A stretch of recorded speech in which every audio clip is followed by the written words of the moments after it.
It's February 6th, about 9:15 in the morning, Central Standard Time. We just went all in again.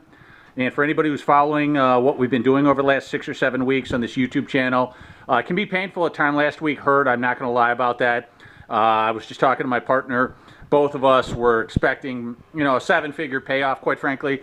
Last week it did not happen, so our risk capital that we put in every week, and anybody who knows this knows about this, we put in a limited amount of risk capital today. And we're all in with our risk capital. You can't fight a war, you can't win a war without losing some soldiers. What I want to do is I want to talk to you real briefly about what happened last week. Friday was a big surprise to me, quite frankly, but I guess I shouldn't be surprised. This kind of shit happens all the time, so it's part of the game. If you can't take a risk, you can't afford to play. If you can't take a risk, you can't afford to win. If you can't take a risk, you can't afford to succeed.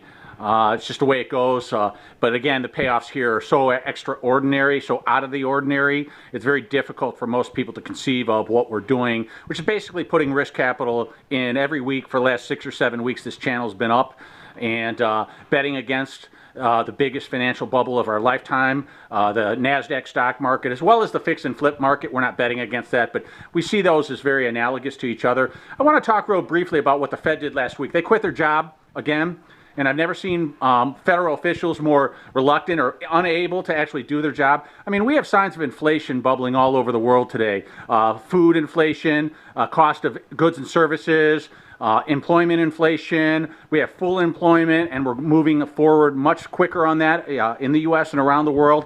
But still, the lemmings, that ridiculous haggard of a woman who thinks that and I'm referring to Janet Yellen, the Fed chair, that ridiculous haggard of a woman who thinks that the world could never survive if it weren't for her tinkering with the markets. So the markets are dependent on her generosity and her logic and her rationality and her understanding of what makes markets work. All she's doing is following the Ponzi scheme of Ben Bernanke, who said the courage to act.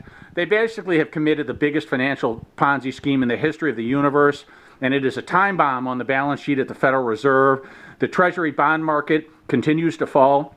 Interest rates have gone from 1.5% back in October to about 2.5% today, and they're going a lot higher.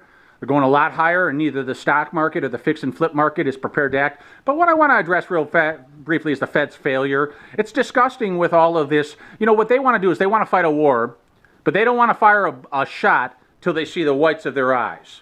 Now, you tell me where in warfare that works, to where you can't act preemptively from somebody who's trying to kill you, or metaphorically speaking. You can't act preemptively to protect citizens from the ravages of inflation, which is coming, and the Fed's asleep at the switch. So the Fed quit their job. They walked away from their job last week. That was a big disappointment to us on Wednesday. I can't be surprised. I tell my partner all the time, hey, don't ever be surprised at anything Janet Yellen does. She's never going to do her job.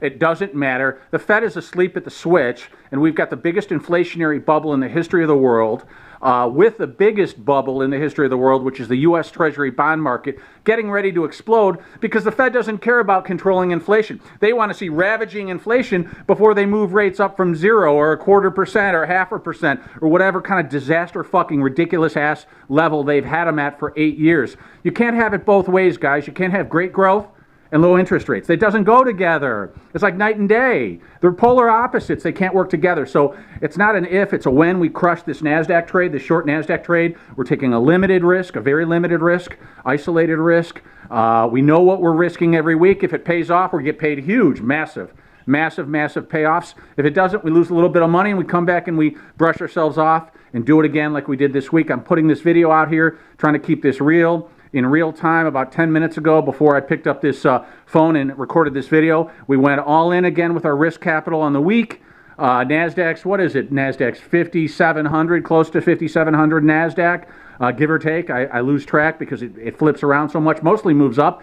It's hard to make this bet. It's continuing to hard to make this bet. But again, we put ourselves in a position for a payoff that has no limit of any kind by taking a very small risk. The Fed is asleep at the switch. Watch out.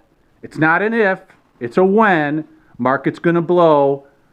God bless everybody.